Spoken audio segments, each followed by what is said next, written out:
Hello students, अस्सलाम वालेकुम।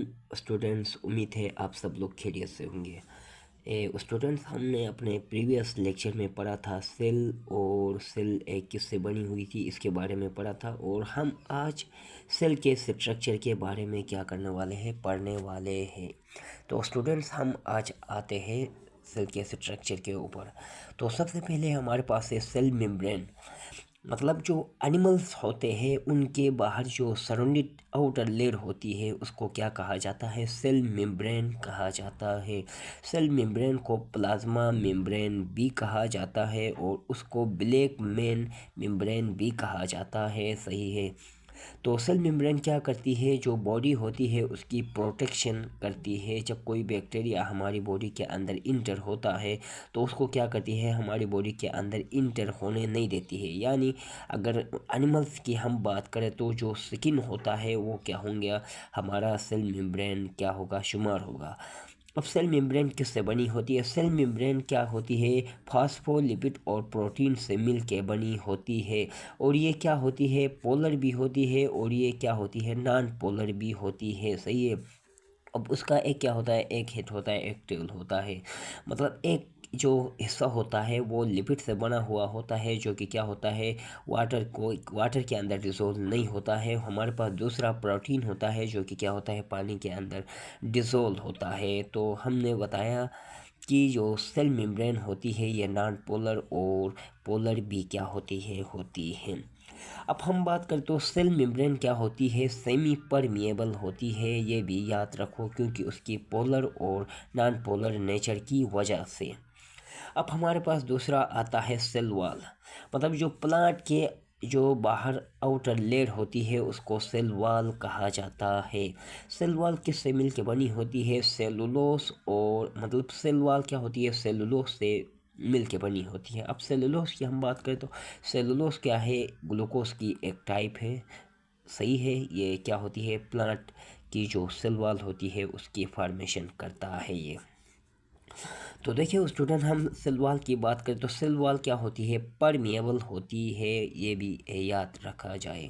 Cell wall और सेल मेम्ब्रेन के दरमियान एक फ़र्क मैं बताऊं तो जो सेल मेम्ब्रेन होती है वो क्या होती है, प्लांट और एनिमल दोनों के अंदर मौजूद होती है, जबकि सेल वॉल क्या होती है, ओनली प्लांट्स के अंदर क्या होती है, ये मौजूद होती है। ये बात याद रखना स्टूडेंट। और ये सेल वॉल क्या होती है, परमिएबल होती है। अब हमारे पास आ जाता है साइटोप्लाज्म। साइटोप्लाज्म किसे कहते हैं, मतलब सेल के सेंटर में एक न्यूक्लियस होता है। न्यूक्लियस से लेके सेल मेम्ब्रेन तक, आउटर लेयर तक जो स्पेस होता है, जो जगह होती है उसको साइटोप्लाज्म कहा जाता है। साइटोप्लाज्म की हम बात करें तो ये क्या होता है, एक लिक्विड होता है, ये मुकम्मल लिक्विड होता है। और बॉडी के तो जो तमाम रिएक्शंस होते हैं वो क्या होते हैं, साइटोप्लाज्म के अंदर होते हैं। सही है स्टूडेंट्स, ये याद रखना। अब हम आ जाते हैं राइबोसोम के ऊपर।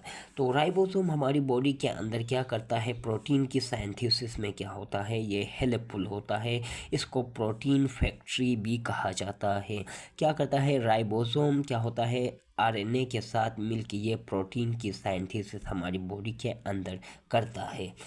उसके बाद हमारे पास आता है लाइसोजाइम। अब लाइसोजाइम को क्या कहा जाता है, सुसाइडल सेक्स भी उसको कहा जाता है, क्योंकि ये जो है लाइसोजाइम होता है ये क्या करता है, जो सेक्स होती है इसी दौरान ये क्या करता है, कुछ डिजीज़ इसको क्या करता है, ट्रांसमिट करता है, जिसकी वजह से हमारी बॉडी के अंदर डिजीज़ क्या होते हैं, कॉज होते हैं। तो इसीलिए इसको क्या कहा जाता है, लाइसोजाइम को सुसाइडल सेक्स भी कहा जाता है। और हम बात करें तो ये लाइसोजाइम क्या होता है, डबल मेम्ब्रेन एक ऑर्गेनल होता है हमारी बॉडी के अंदर। अब हम आते हैं माइटोकॉन्ड्रिया। माइटोकॉन्ड्रिया की हम बात करें तो इसको पावर हाउस ऑफ सेल भी कहा जाता है, क्योंकि ये क्या करता है, हमारी बॉडी को एनर्जी क्या करता है, प्रोवाइड करता है in the form of ATP के फॉर्म में क्या करता है, एनर्जी प्रोवाइड करता है। और ये भी क्या होता है, डबल मेम्ब्रेन बॉन्डेड एक ऑर्गेनल है। उसकी जो आउटर लेयर होती है उसको क्रिस्टी भी क्या कहा जाता है, इसको कहा जाता है क्रिस्टी, उसके आउटर लेयर को कहा जाता है। और एक क्या होती है, इनर लेयर क्या होती है। उसके बाद होता है हमारे पास न्यूक्लियस। न्यूक्लियस को क्या कहा जाता है? कंट्रोल सेंटर ऑफ बॉडी भी कहा जाता है। न्यूक्लियस के डिस्कवर की हम बात करें तो इसको रॉबर्ट ब्राउन एक साइंटिस्ट है, उसने क्या किया था? न्यूक्लियस को डिस्कवर किया था। मतलब जो ह्यूमन बॉडी के अंदर जो तमाम सेल्स की डिवीज़न होती है वो क्या होती है? न्यूक्लियस के अंदर होती है, जिसको माइटोसिस कहा जाता है। सही है मेरे स्टूडेंट्स। और ये न्यूक्लियस के अंदर डीएनए, क्रोमोसोम्स वगैरह क्या होते हैं? न्यूक्लियस के अंदर क्या होते हैं? मौजूद होते हैं। अब उसके बाद हमारे पास आ जाता है सेंट्रियोल।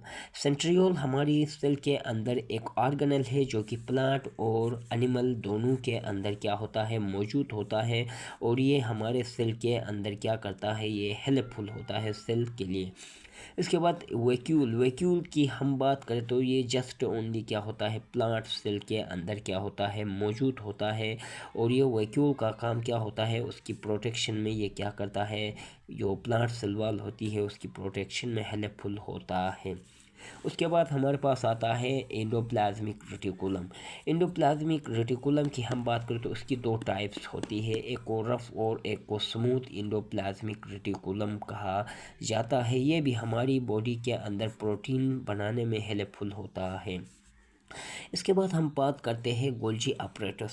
गोल्जी अपरेटस को गोल्जी क्या था? एक साइंटिस्ट था जिसने क्या किया है? इसको डिस्कवर किया है। और ये भी हमारी बॉडी के अंदर सेल की साइंथेसिस, प्रोटीन की साइंथेसिस में क्या होता है? हेल्पफुल होता है। उसके बाद हमारे पास क्या होता है? साइटोस्केलेटन। साइटोस्केलेटन की हम बात करें तो हम ये लफ्ज़ से ही हम ये जान सकते हैं। साइटो का मतलब होता है सेल और स्केलेटन का मतलब होता है बोन्स। मतलब ये जो हमारे बॉडी के अंदर जो सेल प्रोवाइड होते हैं वो क्या होते हैं? बोन्स के अंदर से क्या होते हैं? मौजूद होते हैं। हमारे बोन्स के सेंटर में क्या होता है? एक रिच शक्ल का ऐसा कोई स्ट्रक्चर होता है जिसको बोन मैरो कहा जाता है। और ये क्या करता है? हमारी बॉडी को क्या करता है? सेल्स प्रोवाइड करता है। तो स्टूडेंट्स, उम्मीद है आप लोगों को समझ में आया होगा। तो बस आखिर में आप लोगों से विनती ये है कि आप लोग हमारे चैनल को सब्सक्राइब करें और लाइक करें। जो भी कुछ समझ नहीं आया हो, कोई सवाल है सेल के स्ट्रक्चर के बारे में, तो आप लोग हमसे पूछ सकते हैं और इंशाल्लाह हम कमेंट्स में इसका जवाब दे देंगे। अस्सलाम वालेकुम वरहमतुल्लाहि वबरकातुहू।